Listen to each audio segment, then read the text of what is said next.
We are live. Hey, historians. Welcome back to another great episode of the Historically Haunted Vodcast.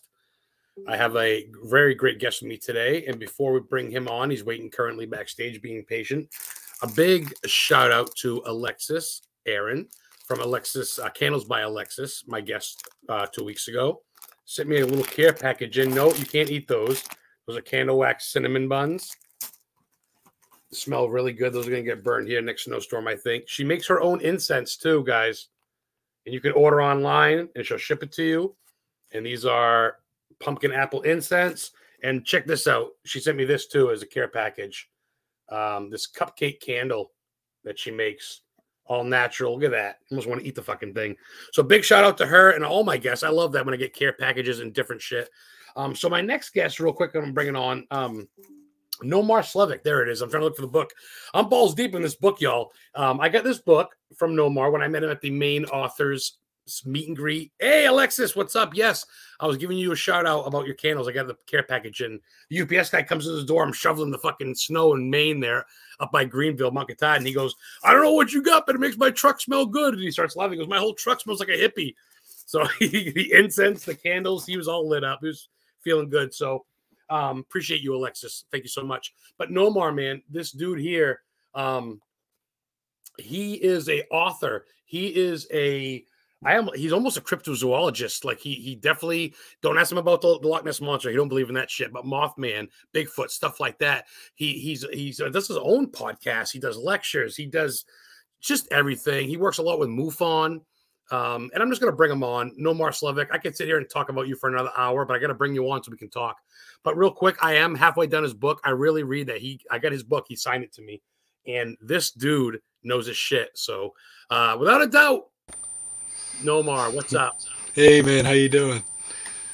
I don't Go ahead. I didn't kiss my guest's ass, but to tell you what, man, the book is dope, dude. Stephen King would love it.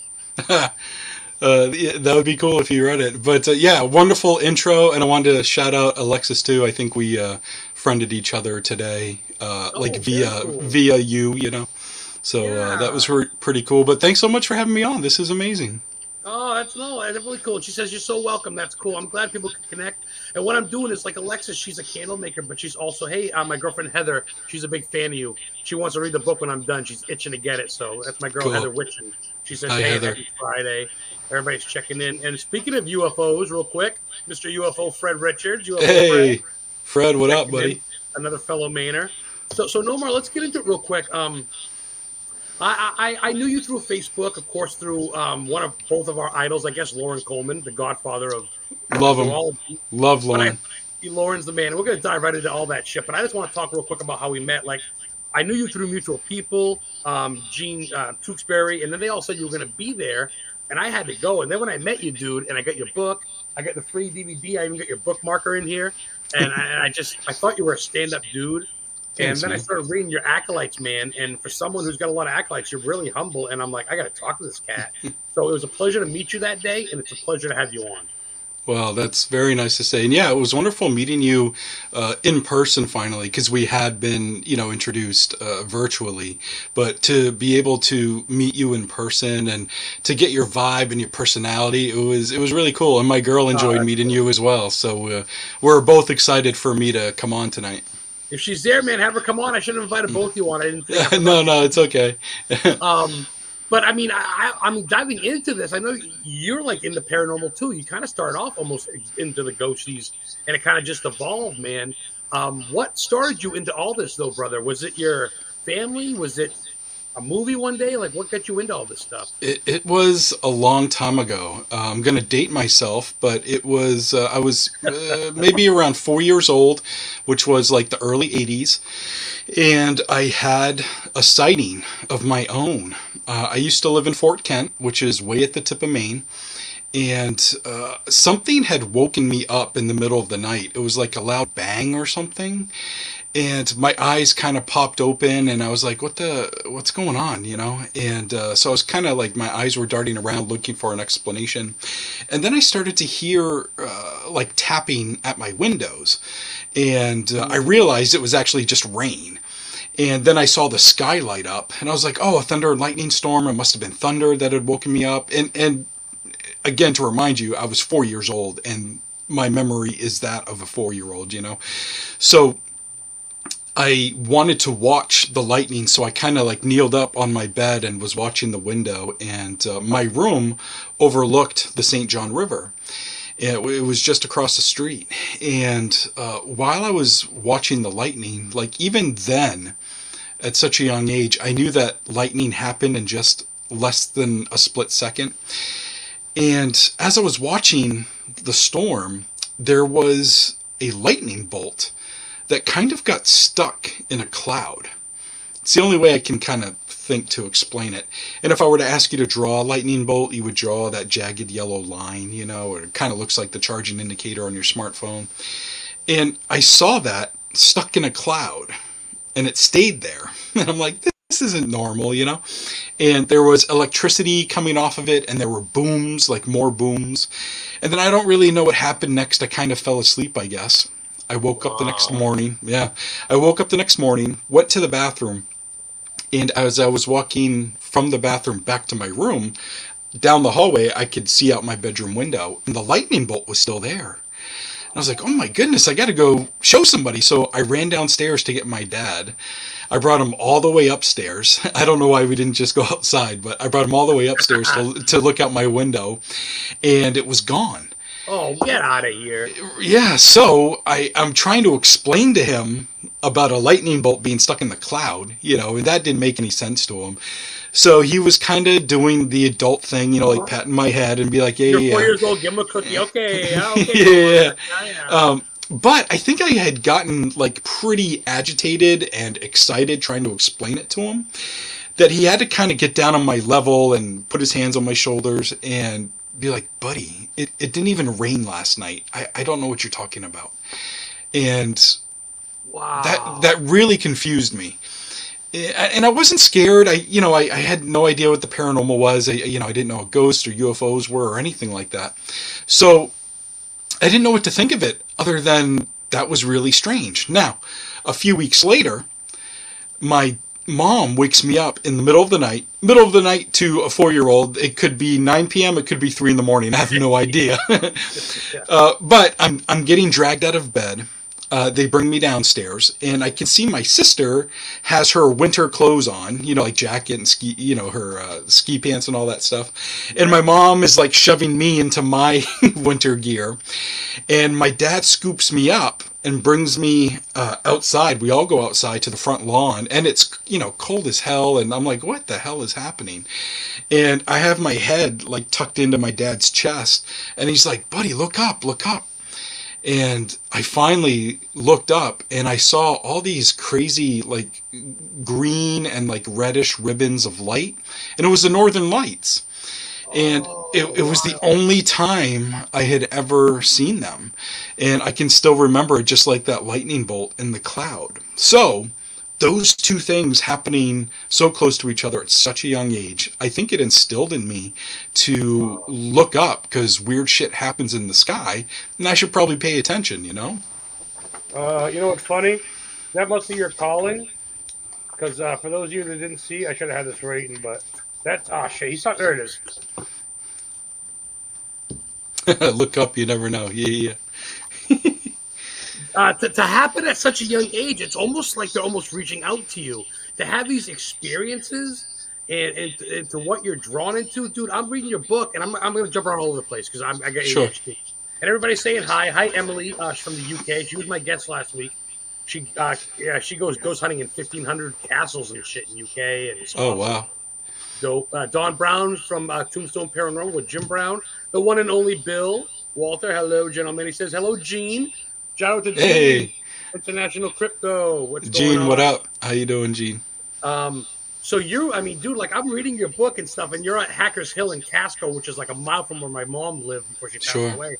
And you're telling me you're out there with like just homemade lunch in the book, and I think you're telling me, but I'm reading your book, and I feel like, dude, if you guys seriously read fucking Nomar's stuff, it feels like you've never read anything like it. There's like 8 chapters in one chapter of just different experiences from him and other people and MUFON, and And just, I love it, dude. I can't put it down. Every morning I have my cappuccino in my joint and I sit there and read it. And I want to slow down because I'm almost done. But you're up there, dude, and you're just relaxing. And you go out there just like you do when you went looking for the Mothman.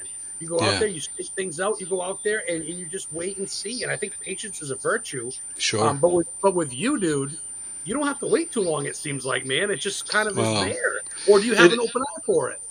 Well, I don't know about either of those things, but because of all of the investigations or research that I've done, like research in the field, there seems to be a whole lot of waiting and a whole lot of nothing happening, you know? Yeah. So it doesn't feel as though a lot of things happen regularly, but over the years, you put it all down on one piece of paper, yeah, it looks like a lot, you know?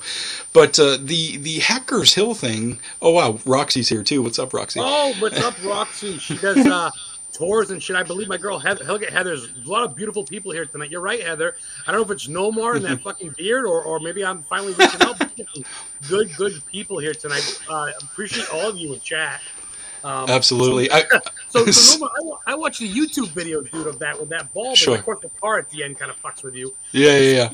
Dude, and of course Hackers Hill and Casco, guys, by Raymond Sebago.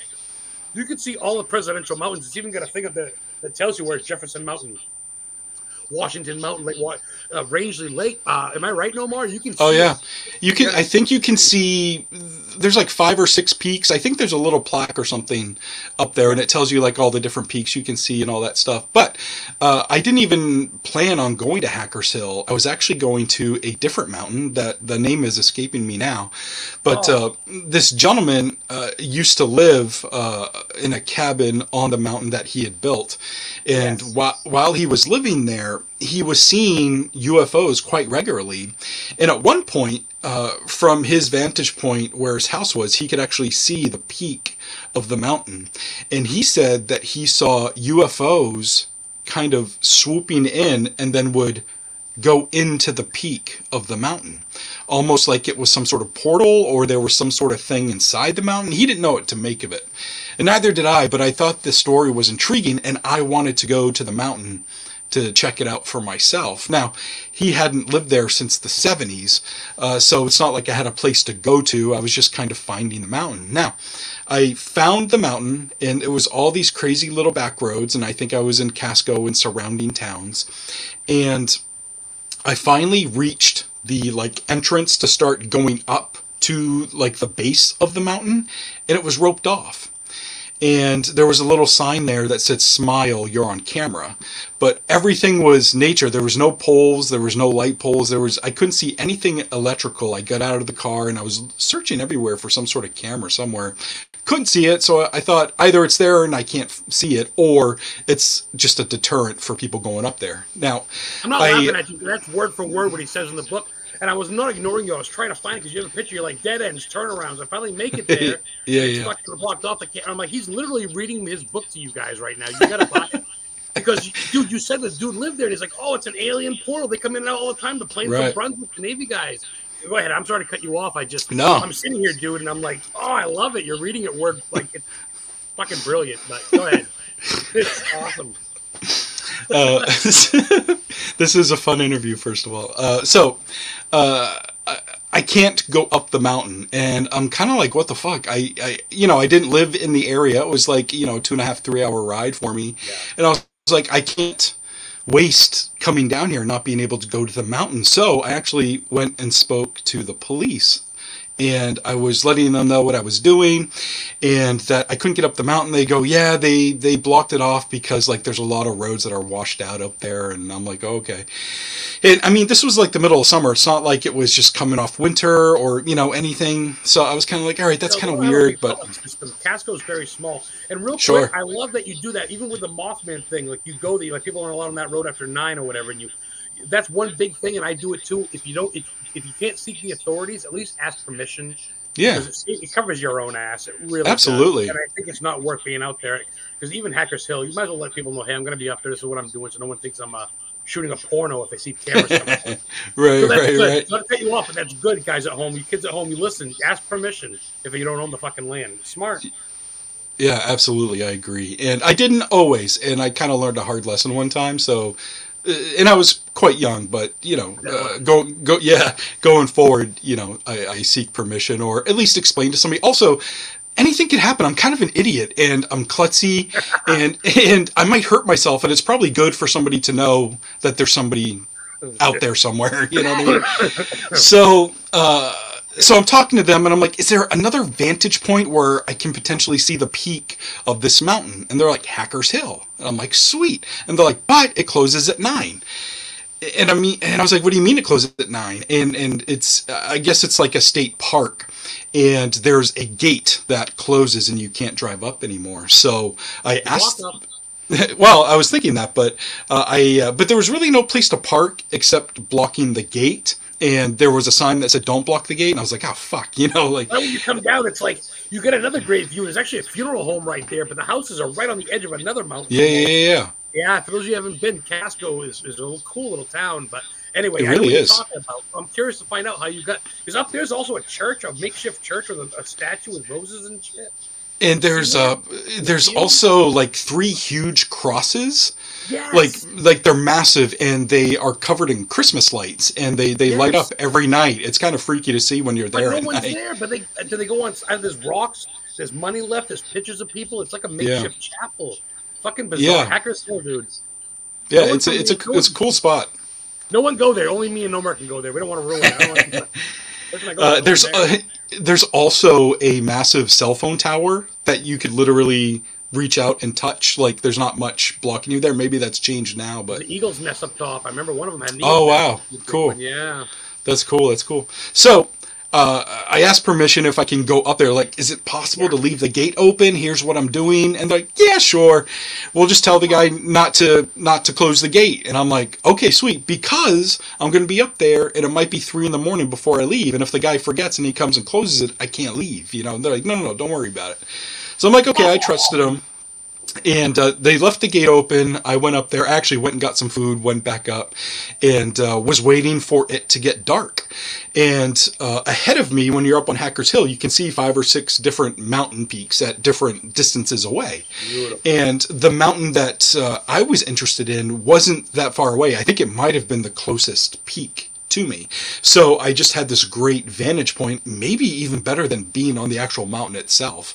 So I just had this clear view of the night sky, I had the peak, and as it got darker, the lights across the way throughout the mountain and little homes that are throughout that area started coming on, and it was kind of really cool to see all the lights come on. And directly behind me on Hacker Hill, you can see, I forget that body of water. I think it's a body of water in Naples, maybe? Sebago Lake Sebago. Okay. Fry's Lake. You got it from the Indians there. Yeah, it's okay. Yeah, so Sebago Lake was behind me, and when I turned and looked, I could see, I don't know, a smaller part of the water that was closest to land. So I didn't have a huge view of the water, but I could see quite a bit of it. And so I'm just there for hours and hours upon end, because I think I got up there around 7:30, 8 o'clock. And I was just watching to see if I could see any UFOs or a UFO go into this portal, and just nothing happened for hours on end. It was, I was bored out of my mind.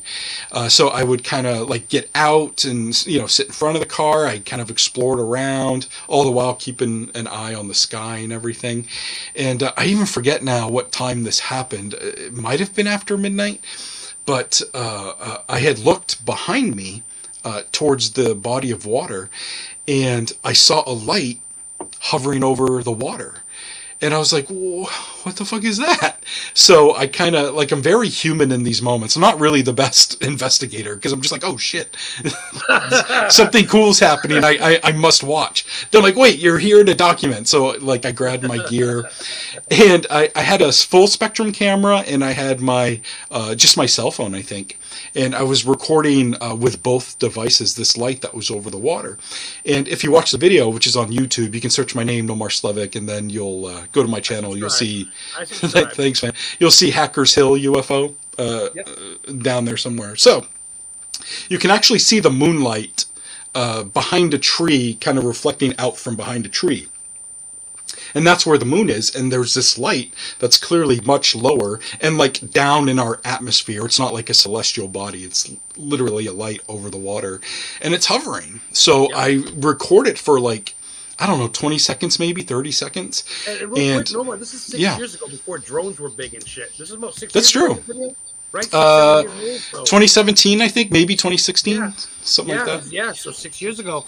Yeah. And I remember looking at it, and it's like, this isn't a Chinese lantern. This isn't a drone or a kite. And I believe you said it was around midnight-ish in the book. Okay. It was fucking dark. I mean, it gets dark anyway early, but that was dark. Yeah. But, you know, the moon was actually pretty bright that night. So, like, it didn't feel like pitch black, you know. But, so, I'm recording it, and because the gate was left open, cars started coming up the road of Hackers Hill, and I'm like, shit. So I was like, who's this? So I put my camera away, and I wasn't sure if it was a cop who didn't know that I was up there or something. Turns out it was just some bros trying to get high, which is fine with me, but it kind of interrupted what I was doing. So I get the cameras and everything back out to start recording again, and it was gone. And I was like, oh shit, it was there and then gone. And I don't know what it was. It doesn't mean it was extraterrestrial, but it was certainly unidentified, you know. It was a really cool moment. That's a cool moment. There's no really airports around there. I mean, obviously you mentioned Brunswick, but Brunswick compared to Casco, Brunswick's actually pretty far. So there's no even small, if Twitchell's, I guess, in turn, but even that's far from Casco-ish. And being up there for so long, there was no obvious flight path of planes that I was seeing. You know what I mean? So it must have been behind me or something, or you know, behind me and to the right as opposed to behind me and to the left or something. But I didn't. It's a good time. It's boring, but it's fun. Just like fishing. Hey, Leo Powers checking in. What's up, Leo? Glad you're here. Not too far from Casco. No shit, Alexis. I think you're in Poland, right by Poland Spring. Cool. You mentioned Route 26, Nomar, in your book, and the lady in white. I go, this fucking guy's got knowledge just like me. A lot of people don't know about the Route 26 hitchhiking ride next to Poland Spring. I love it. It's cool stuff. Allie Bennett. She's sending me her book soon. She just wrote her first book. Oh, what nice. is up, girl? She's a Fred Richard says there's something going on in Ceylon as well. Can you elaborate, Fred? Yeah, and where is Ceylon? Why have I not heard of that? Is that Maine? Yeah, I believe it's Maine, but I don't know if it's like Western Maine. If there's a town I haven't heard of, I pretty much assume it's Western Maine. It's like the least area that I go in Maine. You know, I'm kind of a coastal guy. But well, I was going to ask you too, and Allie, yes, of course, you tuned in. We're talking about well, actually, Nomar is a paranormal investigator, an author, a podcaster. We're going to get into all that. That's why I wanted him alone, because I'm not going to fill an hour. But excuse me, I get the Pumpkinhead beer. I was on special the other day. He is a UFOologist, and he's an author about UFO. I've actually been writing. I'm reading your book right after his book. I actually got to slow it down because I'm not getting your book for another couple of weeks. But so it says you were in the Bangor area. Is that where you were born and raised, Bangor? I mean, you don't have to be so specific as you don't want to be, but. I wasn't. I was actually born in Fort Kent, but at a pretty early age, it was like 8 or 9. We moved to the Bar Harbor area, and that's where I kind of grew up and went to high school and everything. And yeah, and then from high school, I actually moved out of state for a little while. Then I came back and lived in Portland for a bunch of years, and then made my way. And then I made my way back up to the Bangor area, and that's where I've been since. I'm not sure. 2010 maybe, something like that. Oh, okay. Allie says, nice to meet you. Psychic medium Allie Bennett. Check her out if you get a chance. If you're into the psychics and shit, she's really knowledgeable, really good girl. Nice. Really knows her shit. Nikki Ray, Warren Legacy says, hello, fellow author. Oh, here we go. I investigated a case where a lady saw a craft moving around the hills. Nice. Is Ceylon close to Casco, Fred? I mean, I suppose close to fucking Earth. I never heard. I mean, like I can just look it up myself too, not honestly, to make Fred do work. I told you where I live. I don't tell my listeners where I live because I don't need stalkers because my town's got like 800 people in it. But I live basically. I live between Mount Katahdin and Bangor. I live almost by Brownville. Okay. By LaGrange, Adams, Maine. I moved up there. Like I said, I've been homeless for 2 years since my mom died. I lost my shit. Honestly, I lived in an RV with no power in Scarborough by the marsh. And, dude, I seen some UFOs. I tell you what, at night, when you're by yourself at night, and it's not with a weed, dude, I can literally read you like Abraham Lincoln's epitaph right now, and I'm baked. So it's not the weed, dude. I seen some stuff in Scarborough Marsh area. I mean, when you're alone at night and you're out there and stuff, you see stars, you see patterns, but there's something you see, dude. You know, I'm not, you know, because most people think you're crazy, but I think UFOs, now the government finally admitted we're not alone, you know. I've seen some shit, man, and you know, like I do, not even so much Scarborough. I know Maine has decreased, and I saw your thing on that in the news, how Maine sightings have decreased, which really sucks. But in my area, dude, I don't know, man. I mean, Wendigo's been seen, and then you get these aliens, and like you say, the triangle. Yeah. Let's elaborate on the triangle. You get the Bridgewater Triangle, Massachusetts. Of course, Bermuda. But Maine's got its own triangle of sorts. There's one in California, too. But Maine's got its own. Let's talk about that and how you came across that. That's interesting. Yeah, sure. So over the years, I've been researching UFOs for over 20 years now, and the majority of that is Maine sightings. And Fred just said that Salon is over by Skowhegan, so that's good to know. Skowhegan's an old native land named by the Skowhegan Indians, and there's curses on that land, and Skowhegan Strand Cinema, and that's actually incorporated in your triangle. Go ahead. That's right. Yeah, it's so over the past 20 plus years, I have found an inordinate amount of sightings in this general area that's like 800 square miles, maybe something like that. 6 towns? It's actually more like 30 towns because there's so many like little ones in between. Townships. Yeah.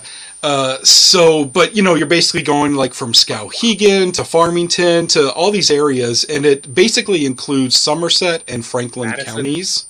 Yep, Madison's in there. So Somerset and Franklin counties is basically the majority of these crazy amount of sightings that I've found, and I have dubbed the place the Somerset Triangle. And just in that triangle alone, over the last, I would say, 40 years, there have been a reported over 800 sightings just in that area. And when I say reported, for every UFO report, there's approximately 10 to 25 reports or sightings that go unreported. So if you add those numbers, those unreported numbers, into the reported numbers, you're looking at, maybe 3,000, 4,000 sightings in this Somerset Triangle area. And there's, in my new book that I'm working on right now, there's a whole chapter that goes over almost every significant sighting in that area. But it's a weird place. I've been all over the triangle. I've seen my own stuff in the triangle, and it's a fascinating place. Not to mention that there's also creature sightings throughout the triangle. There's also tons of haunted areas throughout the triangle. So it's a really interesting area, I don't think people give Maine enough credit. Everybody thinks Massachusetts, Plymouth Rock, but dude, what do you think Maine was like grew after? We were just as old as anything else. A lot of shit went down here. Appalachian Trail, dude, hello. It literally doesn't end. It starts in Maine. Mount Katahdin, you have the Mount Katahdin Beast that's seen on the Baxter Beer. I forget the name of the fucking thing right now. But then you get the Wendigo. You get Stephen King. Half his shit's based on real stuff. We got vampires, witches, mermaids, pirates. I mean, Nomar, dude. You could write that about being alone, dude. And I love that you cover in your book, dude. You cover the triangle, but you cover like almost a little bit of everything. You don't really have an off. Do you what do you do in your off time? Yeah, if I'm not researching or writing about something strange, then I'm probably like watching a horror movie or hanging out with my girlfriend, and that's about it. All right, I got a question. No more. You just sucked yourself into one. Give me your top 2 or 3 fave horror movies. Oh, jeez. They change constantly. I'm a found footage apologist. I still love found footage movies. Yeah.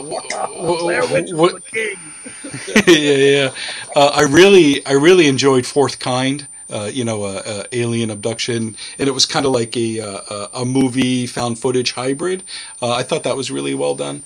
I'm trying to think of something recently I saw. There's Something Wrong with the Children, brand new Blumhouse movie, and I thought that was pretty good. Blumhouse is great. I haven't seen that. How is that? Yeah, I thought it was pretty good because Blumhouse can be hit or miss sometimes, but There's Something Wrong with Children. I thought was really good. I'm also a Halloween apologist. Like I'll watch the 1978 one. I'll watch all the sequels, the Rob Zombie, this new trilogy. I'll watch them all. I love them. Oh, you just get Allie right. Oh, look, she's got her alter ego page. Wow. Oh my God, not the fourth time that cool. movie made me lose sleep for months. Yeah, it's a great movie. That's fuck. Oh, the Phoenix Lights. What's the Phoenix Lights? Oh, he was talking about that earlier that he saw like the summer lights. Oh, he wanted to know. Okay, I'm sorry. I'm going all over the place. Heather asked what Chevron was. Gotcha. And UFO said the UFO Fred said the Phoenix Lights. I didn't know that. Yeah, kind of like that boomerang sort of shape. But it's not a triangle, but it's kind of like that. A boomerang. But yeah. Do you think they're behind that though? Aliens and shit. Like, do you think they control this weather that we got? I think sometimes I hear it and it's like, I don't know. The one thing that I'm really sure of since getting into all of this, and it's been a lot of years now, is that I have way more questions than answers. Like, I'm not a good person to go to for like definitive information. A lot of times, you're just the one though, because the more answers you find, the more you have questions, brother. You've been in this since you were 4 years old. Right. 80s. Yeah, and I just, I guess I have a thing where, like, I was on the news a couple times recently talking about the Maine UFO sightings and things like that. And in one of the broadcasts, they called me an expert. And I actually specifically told them not to call me that, before it aired. But they just did their own thing, which is fine. But your face when they said it, you're like, yeah, not a big fan because this stuff is so undefined that I just don't think there are solidified answers to anything. And I think once somebody starts calling themselves an expert on alien races, or they know exactly what ghosts are, or they know 100% that a UFO is a flesh and blood species, or anything to that effect that's so solidified, I kind of stopped listening because it's such an undefined genre of things. I think people can be experts on cases.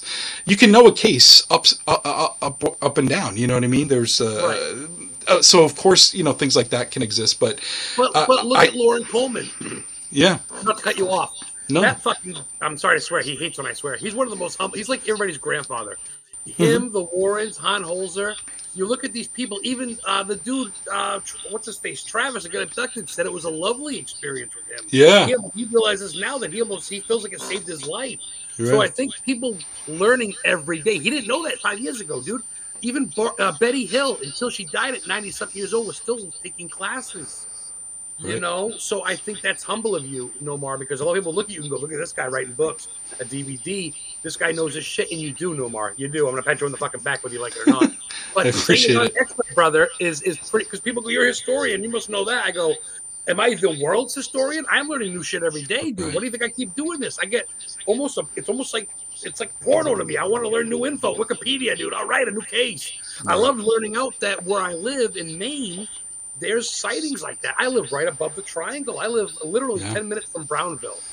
I live between LaGrange and Brownville, Maine, which, as you know, is right above Quebec. And then it's right there. It's Dover Foxcroft. It's Dexter, where Creepshow was filmed. I'm a big Stephen King guy. Yeah. For a lot of that, dude, there's nothing out there but lumberjacks and Trump supporters on four-wheelers with shotguns. I love where I live, dude. Wild rabbits and shit. So I see it out there, and then I hear things at night. I hear howls. Is it coyotes? I don't know, man. Right.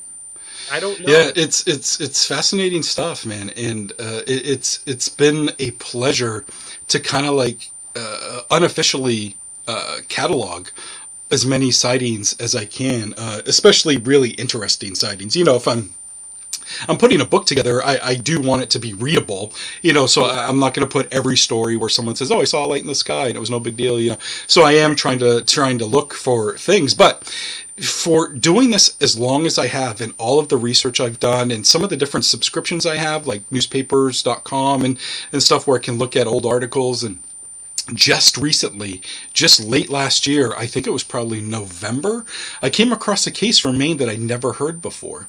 And it was a case out of Fairfield, Maine, which is I think it's just north of Waterville. And like really close. It's like 4 miles away from Waterville. And in 1965, there was a sighting at a school. And it was during the day. class was in session, and the teacher, her name was Mrs. Fernald. She was right in the middle of a lesson, and one of the kids, his name was Paul Holloway. He started to hear this weird beeping sound coming from outside, so he looked. He kind of like abandoned his studies, and he looked, and he saw this black dot in the sky, and he's like, "What the fuck is that?" So he walks to the window, which, 1965 in class, it's not something you just do, So he walks to the window, and he's watching this weird black dot fly towards the school, and he starts getting really excited about it. So he gets all the other kids' attention because he was so excited. All the kids and the teacher come and look out the window, and they see this silver oblong-shaped UFO fly past the window, and it's descending, and it appears to land somewhere behind a house nearby. So they were obviously flabbergasted over what they saw. The principal caught wind of what was going on, and he decided to take all the children and interview them individually. He wanted to make sure they didn't have a chance to really talk to themselves. So so he quarantined everybody. What? And well, he separated them so he could interview them individually, and he got the account of what each kid saw. They were all really similar descriptions. It was oval, it was silver. There was some weird antenna that poked out of the front of it. It was kind of blurry or really bright on the bottom. So these are the descriptions they were getting. So he calls the newspaper, the Waterville Sentinel, and he asked them if anybody had reported a UFO. And they said, funnily enough, a few people have called in about it. So there was this, so there was this railroad worker in a town right next to Waterville. I forget the name of it. Winthrop, maybe? Don't quote me on that. Or maybe it was Vassalboro. I'm not sure. Yeah, or Winslow. Oh, Winslow. Yeah, thank you. Yeah. And he was a railroad worker. He's outside, and he said that he saw these coffee cup shaped crafts flying above him, and they were flying in intervals. He saw one every 4 minutes or so, and he saw maybe 30 of them. And the first one he saw was really big. It was 30 feet across. And each time they went by, he couldn't tell if they were smaller or if they were just higher. But they kept getting smaller each time they flew by. So that was his account. So the reporter, hearing about all these UFO reports, they go to the school to interview the principal and the kids, and they had the kids draw what the UFO looked like on a chalkboard, and so 4 of them got their picture taken for the newspaper, and it kind of got it was really cool, and it kind of got the town talking a bit about UFOs and some interesting stuff. Now, when the article came out, a different article right next to the UFO article were about meteorites that were seen flying over the northern states, including Maine and Canada. And once people saw this article next to the UFO article, they kind of figured that's what the kids saw.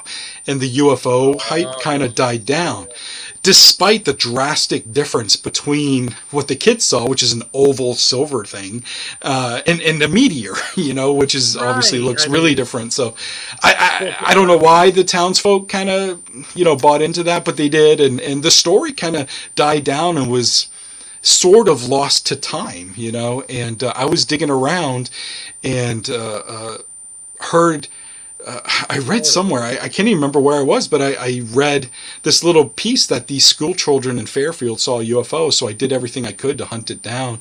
I ended up having to contact the Maine State Library to try to get access to an article, the article that this reporter wrote, and they were finally able to find it after a couple days, and they sent me the clippings, and just a fascinating story. And again, just to go back to why I'm telling this story, I've been doing this for 20 plus years, and this happened in 1965. This is the first time I've ever heard of that story, and I can't wait to put it out there in the book for other people to read. But I'm also imagining all these other amazing stories that I just haven't heard yet, that have been put to bed early because people thought it was bullshit. Think about it, okay? If Betty and Barney Hill in 1961 is the first widely known documented case of the UFO stuff, in America. How much was before that just like you say was called bullshit? Oh, Right. Tommy's crazy. He said he got abducted. Throw him in the loony bin. Oh, Right. he saw lights. It's kids being kids. People didn't take people seriously no more. You know that. I Even do. now, even though the government knows it now, Area 51, all that bullshit. Betty and Barney got placards up. Yeah. People still look at you and go, "Oh, aliens, huh?" People look at me. They go, "Ghosts, huh? Well, you're one of them." I go, "Fuck you." Give me my fucking holy water and get out of my face. It was funny to see one of the news stations posted just the report on UFOs that they did that featured me, and I wanted to go in there and check out the comments and see kind of what, to gauge the main population, because I think they have 200,000 followers on Facebook, some shit like that. So I was like, all right, let's gauge where the main population is at UFO wise. And I would say 70% of the people were calling bullshit on UFOs, and it was disheartening to read. I mean, people can believe what they want to believe, and that's fine. These are the same people that think Spider-Man and Superman are real, though. So fuck them. They think wrestling is real too. So fuck them. And I love wrestling. Allie says real quick, her theory is that aliens are just us in the future coming back to see us. I've heard that. I've heard that Bigfoot is like the Neanderthal version of us, and aliens are the future skinless us. I guess Fred agrees with her. Actually, Fred, I sent you the link in chat if you want to jump on. What do you say on that, Nomar? Which, by the way, Heather said she loves your name, by the way. She thinks it's killer, like a Viking name. Cool. Well, there is a story also from, I think it was from 1966, and it was this young girl named Kim, and she was 6 years old at the time, but she was playing in this field with her cousins, and long story short, this really round-looking UFO landed on a field literally next to her. And she was pretty scared, and it had this big window. And she's looking in the window. She's not like up on the UFO or anything, but she's, back about 10, 20 feet. And she's looking through this window, and she can see like a humanoid figure in there. And then the head pops up through the window, and it looks like a man. She actually said it looked like her dad. So she's describing just kind of like this basic main white dude, and he had this helmet on, so he took the helmet off, and his mouth was moving like he was talking to her, and she couldn't hear him. But after a little bit, she started to get freaked out, and she ran home. And the police investigated. It was a really interesting case. And but a story like that kind of leads some credibility to what you guys were saying with, is it the future us coming to check us out? Or was that some sort of prototype military vehicle? I don't know, but it's interesting that she described basically a regular human being in a suit and a helmet, Wow. Thank you for the stuff, Allie Bennett. Thank you for the question, Psychic Medium, Allie Bennett. Make sure and check out her Facebook page, you guys. She's into this shit. And Nomar and everybody in chat. Oh, by the way, this is the first. Nomar has telepathically shot us to Tokyo. Hello, Irene Takura. Hey. Namaste or no, Dono Marigato? Right? I don't know. Konnichiwa? I think that's a Japanese greeting. I don't know, and I'm not going to be disrespectful. I literally don't know, but I'm going to go with him. I don't know. But thank you for tuning in. I must be translated in your language, I hope. I would think. If not, hi. Nomar's a fellow Mainer like me. Yeah, also real quick, guys, let's talk about your podcast. We got a little bit of time left. We got about 20 minutes or so. How long have you been doing your podcast? What is it called? What is it about? And where can people find it, my brother? Sure. It's called the I Want to Believe podcast. It's an ode to the X-Files, which I was a huge fan of growing up.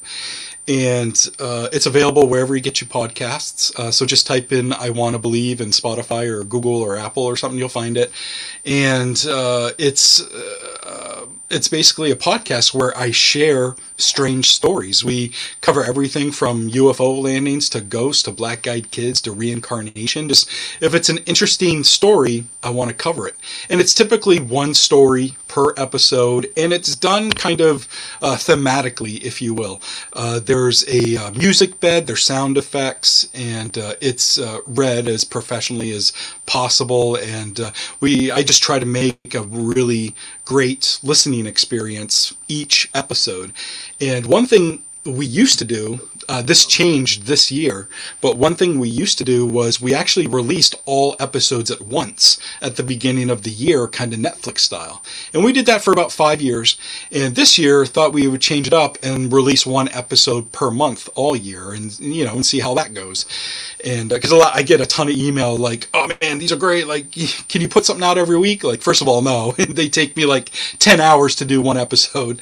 So it takes forever, from the writing and scripting and then recording and editing and adding in all of the special effects and all that stuff. It takes me quite a while, and podcasting doesn't pay very much, so I do it in my spare time and gain whatever ad revenue I can from it. But it's been going great. We're on our 6th season. It just started this month, and episode 1 of season 6 is out, and it's about the fanged humanoids of Kofu. It's a story from the 1970s that happened in Japan, and it's a fascinating story where these 2 little boys saw these aliens land in this housing estate area. Fascinating story. And next month, which the episode's going to be launching soon, it's 6 different stories about glitches in the Matrix. So excited for that to come out. Interesting. Yeah. That's wow.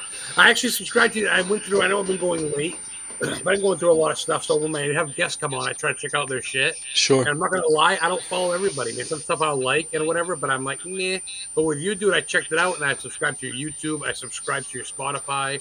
I bought your book. I'm a fangirl, man. You know what I mean? I'll probably show you my boobs to you. But I mean, I don't care, dude, because there's a lot of people in this field. Like I said, I mean, you don't know if you know my story or not, but. Man, I've been through a lot of shit. I mean, I died in a car accident a couple years back, and my mom died about a year before that, and just because I was homeless. Oh yeah, man, I've been through it all. I have marks on my chest where they paddled me after I got in a head-on collision. The guy never got caught either. So I've been through the ringer. Long story short, dude, and I don't have this show. I don't bring people on to get promoted. I don't bring people on that I'm gonna go. Hopefully, they'll have me on their show. I just bring people on that I want to chat with, and people seem to dig it. I don't really. I kind of just wing it, and I appreciate you coming on. It means a lot to me because I think you're one of the good ones in the field, dude. Well, and I say you. The field, and it sounds cliche because I used to sing in the local metal scene, and it was the local metal scene. I go, that's fucking dumb. It's not so much about that. It's just if you're cool. I don't care if you're from Maine or if you're from fucking Newton or whatever the name of the planet is there with the Mercury. I don't care where you're from, man, as long as you're decent. Like I love Lauren, I love Stephen King, I love all the locals. Yeah. But you know what I mean, dude. Speaking of Stephen King, man, I'm on a big kick now, especially I went to Lisbon High School. Go Greyhounds, same high school as Stephen King. He grew up in Durham. I went to his house. And in Bangor, man, it's all about him, as you know. Yeah. And I dig his books. I dig Tommy Knockers. And I even went to the Bangor Jetport where Langoliers was filmed. That's a crazy movie. And I'm big into it. What's some of you like Stephen King? I know you said that besides him, you're Bangor's biggest author besides Stephen King. You joke a lot in your book. I love that Golden Girls and shit. That's killer, dude. You gotta get his book, guys. It's killer. Yeah, definitely untrue about me being the next biggest author to Stephen King. I love it. That's why I brought you on, dude. You know what I'm shit. I wouldn't bring you on if I thought your shit didn't stink. I'm sure. I appreciate it. But yeah, I'm a huge Stephen King nut. I love it when a Mainer does good. I'm a huge fan of Anna Kendrick, and she's doing her thing in Hollywood and all these crazy movies. And there's a kid, Crank Games Play, I think is the YouTube channel. And that's a dude from Cape Elizabeth. And he's out in, I think he's in LA, and he's got a pretty huge gaming YouTube channel. So I just love it when Mainers, kind of make it. It's a cool thing. Patrick Dempsey, it's a cool story. So, a lot of cool stuff like that. But yeah. I actually have a ball signed by Bordick, which is really cool. And Baltimore Ravens, and Pat Falloon went to UMaine, the hockey player for the something. There's a couple ones. That's cool. You get a ball. Did you actually meet him, or did you pay for it? He was at a card show at some point, and my dad at the time was into that, and I was young and went with them. Excuse me. His little brother graduated with Anna Kendrick from the chick there, the hot chick from the fucking Bedazzled vampire movie. What's the name of this thing? I forget the name of it. I also wanted to shout out Stacy Karen Stack Training. I worked with Karen, and I actually used to train with Stacy very half-heartedly, but I gave it a go. Anyways, they're lovely people, and she's bringing up Lauren, and her and I have actually talked about that in person when we used to work together.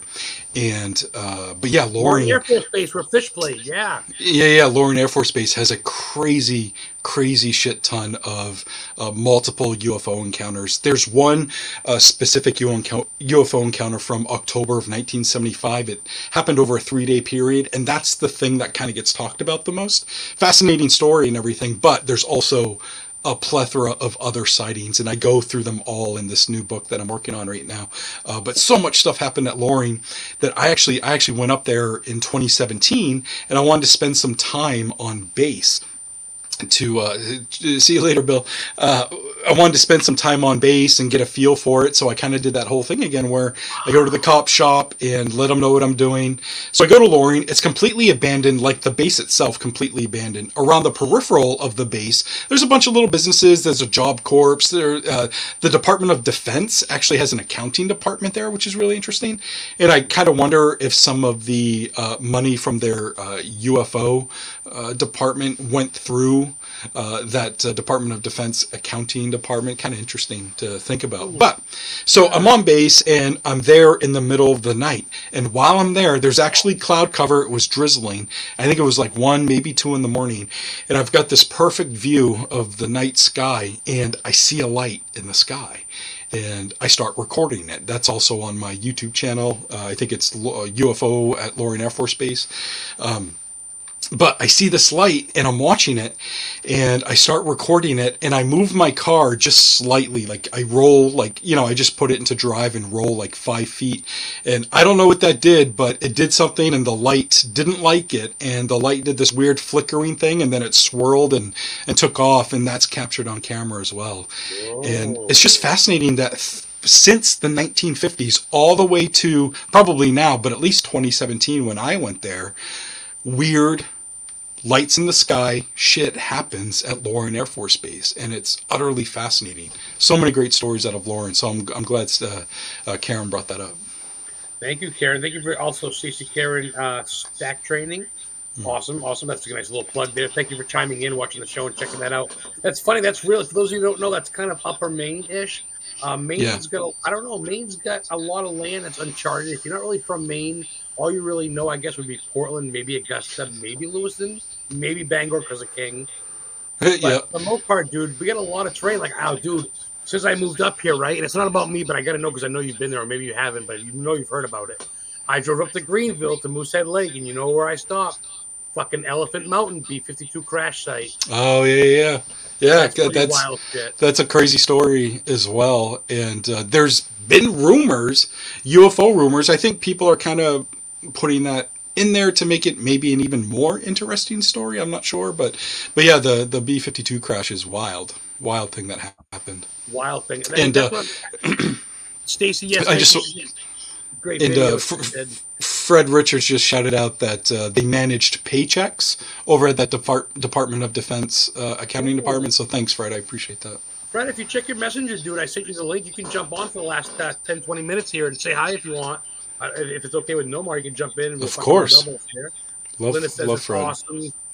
Karen, Stacey Karen Stack Trader says great video about that. And Alexis says overall awesome show. Appreciate you guys for tuning in. Thank you. We're allowed to go about 5 or 10 over if you don't mind going. We're about 10 minutes left. We can go a little over. Yeah. I get some more questions for you, dude.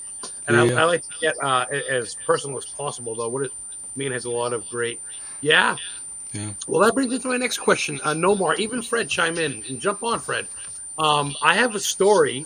My girlfriend lives basically Old Orchard Beach, Saco cusp, and we've gone to Camp Ellis by Wood Island Light. You've heard about Wood Island Light murders, I'm sure, the lighthouse. Oh, yeah. Oh, yeah, boy. Right next to that, besides the Dash, besides Cassie, besides all that motherfucking shit, you believe in USOs.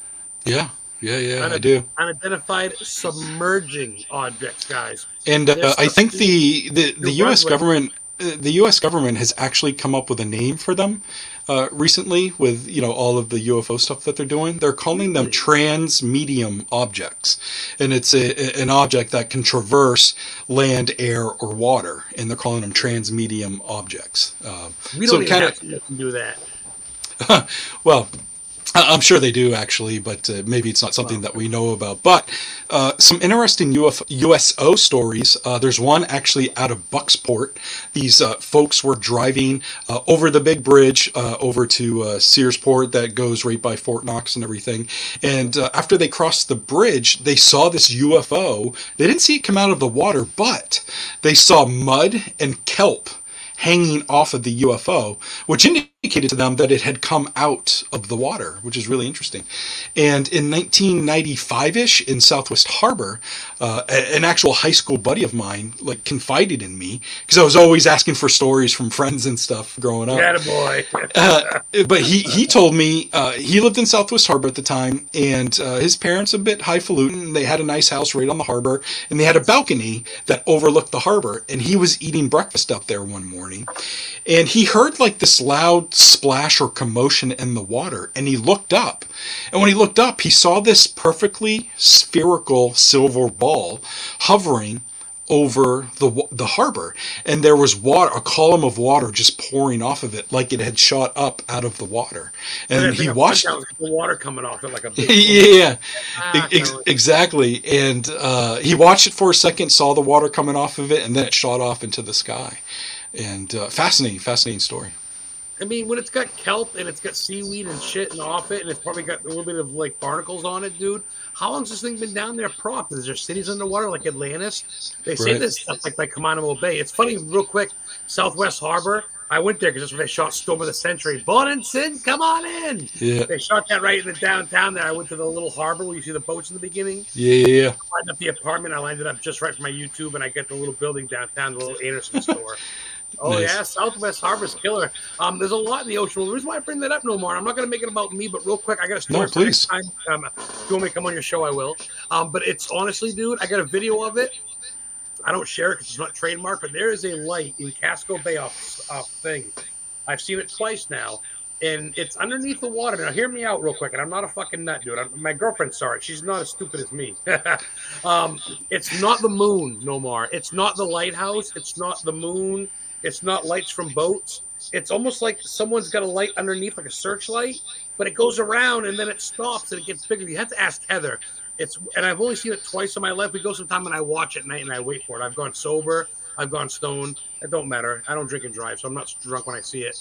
So when I see it, I don't do other drugs. So when I see it, dude, and I have a video of it, it glows underneath the water, Nomar, but it's not a light from the moon, dude. And then it gets real big. It illuminates like it's a scuba diver, possibly. And it's right in the bay where Saco River meets Camp Ellis. Saco is a lake in New Hampshire that flows through Maine, cuts through Biddeford, and it comes out into Camp Ellis by Wood Island Light, which is Atlantic Ocean, Casco Bay. Right. Well, I don't know, man. It's for another time. We're running out of time now, but I'd love to get your thoughts. I'll have to send you the video and see what you think. Please do. Yeah, please do. Really, it's not the moon, dude, because it goes and comes, and I'm like, that's not the fucking moon reflection. Right. And Heather agrees. I'll have to send you that. Fred's saying please do. Navy test drones. There could be drones. I mean, I don't know. And Nikki asked about Skinwalker Ranch, and what are your thoughts on those things? I think Skinwalker Ranch is utterly fascinating.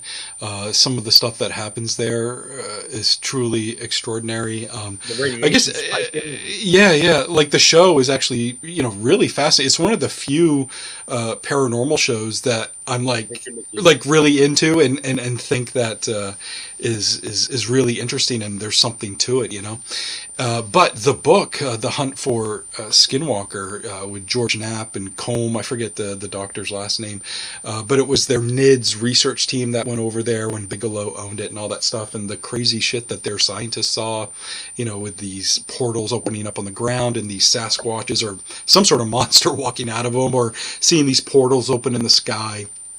and seeing like dinosaurs through them. Like, that's really weird shit to I report. remember that. Yeah. And then they saw these old cabins with old wells, and they heard ghost voices like girls. I'm like, you got ghosts, you got monsters, you got aliens. I'm like, get the fuck out of there. What are these people doing? Yeah. But it's like a threshold, and I think it's like the Bridgewater Triangle. It's kind of like the main triangle, huh? Sure. Yeah. I think anomalous stuff happens. Like, I just think that's true. Now, if you're gonna, hold my feet to the fire and say, are ghosts dead people and it is their spirit floating around, I'm not going to answer that because I don't know. It could be anything. I don't know if there's some sort of weird time convergence thing happening where all time is happening at the same time, and so we see little rips in time, and so we're seeing someone from the olden days and they're seeing us at the same time. Like, I don't know what the hell's happening, but I do think something is happening. Yeah, I gotta go another hour, and I gotta have you back soon because I could talk another hour. I'm not even touching the surface because I get so much more questions, and we gotta go a little bit over because you were on a paranormal team, and you still don't really you don't really do it so much full time, but Right. You don't exactly cross it out. No. But I gotta touch on your dismissal of the Loch Ness of Nessie. You love the monster, man, but I love how you pick and choose, though. I don't think it's not like heavy metal. You have to like everything. Well, fuck that. I don't really care for Five Finger Death Punch.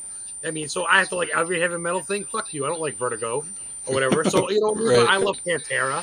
So I think I pick and choose. Like with cryptozoology, do you like the Mothman? Do you like the Dover Demon?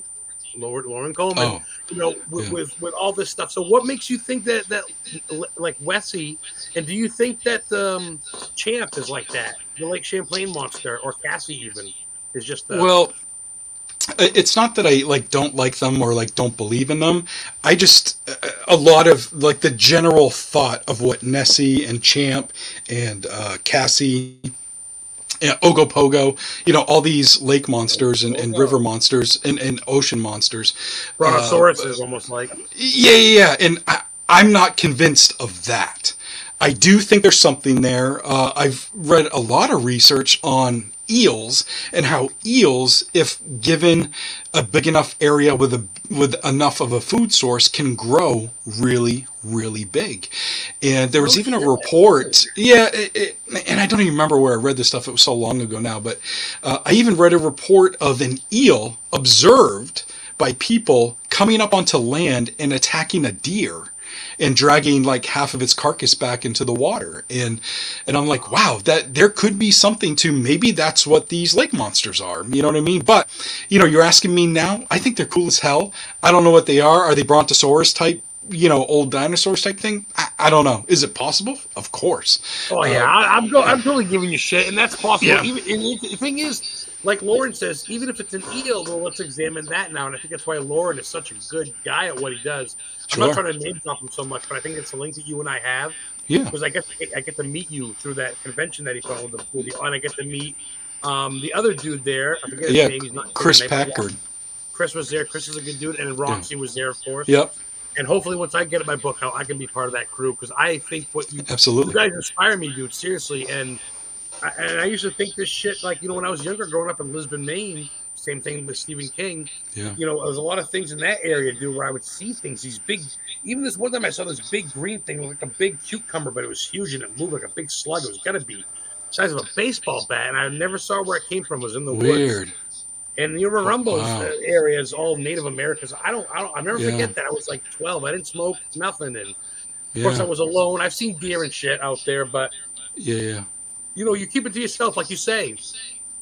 A lot of these people that count UFOs and Bigfoots, they kind of keep themselves in fear of getting ridiculed, in fear of getting, you just want money, or what are you, not? Yeah, exactly. And also, I just like to say, before we close out, that just because I write about this stuff and I have a pretty strong belief in a lot of very specific things, I don't believe everything that I hear or what people tell me. But what's really cool about what I do is if I believe that you believe it, that's good enough for me. And it takes a certain amount of bravery to come forward. So as long as I have a kind, non-judgmental ear and witnesses feel comfortable, then that's really all I care about. It's I really, even at this point, I don't even care what UFOs are. I just want experiencers to stop feeling like shit, you know. And if I can be a conduit for that, then that's awesome. And I'll share their stories all day, every day, you know. Fuck yeah. You're the someone that gets it. You're not above the oohs and ahs and everything's a demon and oh look, a UFO. You're kind of just like, it is what it is. If you like it, you like it. If you don't, you don't. I'm here, and this is what I got, dude. Real quick before we end it out, a couple more minutes. We'll end up. We got 7 more minutes to go. Let's end it with let's plug things. Facebook, YouTube, Google, all that shit, brother. I got a thing underneath. And I did promote it, but I want you to say it out of the horse's mouth. Where can people find your shit, man? Sure. You know, I'm NOMAR SLEVIK on Facebook, NOMAR SLEVIK on Instagram, so add me up. I recently got a bunch of, like, really shitty, like, racist messages. So, like, I privated my Instagram account, so you have to, like, send a request as opposed to it being open. But, you know, if you're cool, then obviously I will accept your friendship on Instagram. And you can also go to slevikstore.company.site, and that's where you can get all my books. I just restocked everything. I actually wrote a horror book 2 years ago, and that just got restocked, which I'm really excited about. It's a collection of short horror stories, short fiction horror stories that I like to write, and it was the first time I kind of put something out there like that publicly, and really proud of that piece of work. But all my other stuff is like nonfiction UFO related. slevikstore.company.site, and just type in NOMAR SLEVIK in Google, and you'll see a whole bunch of other shit of different stuff that I've done. So he's right there. I shared his linchpin or link pin or whatever it's called, and you can see all his shows on Spotify. Look up all his stuff. Like I said, Facebook. You kind of, real quick before we end it out, you kind of do your own thing. Like I said, you mentioned MUFON and of course UFO Fred. But dude, if you ever are in the area and you're like, hey man, what's up? I'd love to. Don't ever hesitate. Heather's pretty chill. I don't got no kids of my own. I live out there by myself when I'm up there, which is pretty much during the week. On weekends, I'm here now, like in Saco with her. Yeah. But for the most part, dude, if you want to go sit on a bench underneath the stars, I know that sounds fucking gay, but you know what I mean. If you want to sit under, if you want to look for UFO for hours, dude, not to be whatever. I'm sorry, guys. You know what I mean. And gay is okay if you want to get gay. I got a gay uncle, dude. I'll totally hold your hand. But you know what I mean? Like, if you want to go searching, is what I'm saying. Dude, if you want to go to Belfast, where I went for the sites for Thinner, Stephen King, right down the street, Washington Ave is where they saw Mothman. The dude saw him 3-4 times. It could be that big bat. People think that big bat is a Jersey Devil. I don't know. Yeah. But I'd love to go check that out. I'm looking at all these sites. I'm like, I'm going there. I'm taking a selfie next to the street sign. You uploaded the picture in your book. So anytime you want to go to Hackers Hill, dude, give me like a week notice. Once we get rid of the 12 feet we have here in Maine. Yeah.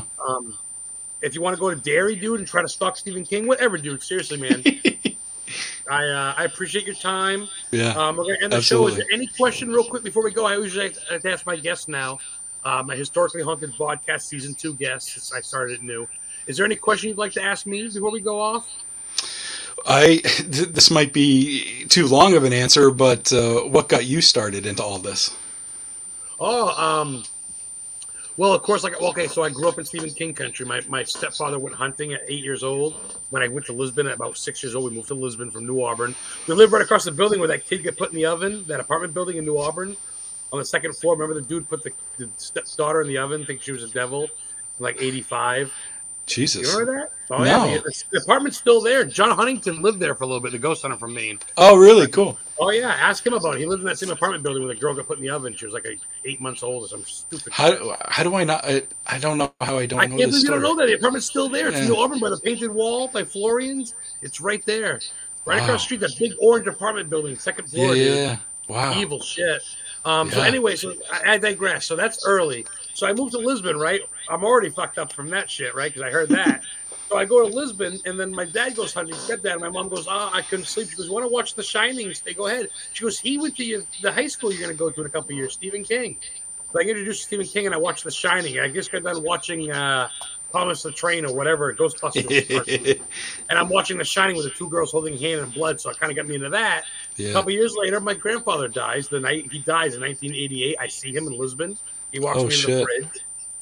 And dude, I was 14, 6 years later, whatever, 5 years later, and I saw my grandfather at CMMC die, flatline, vomited, his eyes twitched, the whole nine. Jesus. So I saw someone die in front of me. So it kind of led to that. Of course, the leech scene. You went to Runaround Pond in Durham, where Steve grew up. Runaround Pond in Leech Scene for Stand By Me's there. Great thought of it. So you start growing on it, dude. Next thing you know, I'm going to graveyards and I'm getting high, and dudes are all at keg parties at Lisbon High School, and I'm in the I'm getting stoned in the graveyard looking for the lady in white in Poland. So it grows, man. It grows. Yeah. 2019, mom died. I got my car accident. She came to me. And ever since then, man, I'm looking for the reason. As much as I want to help people, I know that's the good answer. I'm really just looking for myself. I know that sounds like, but I kind of want to know what's up. Yeah.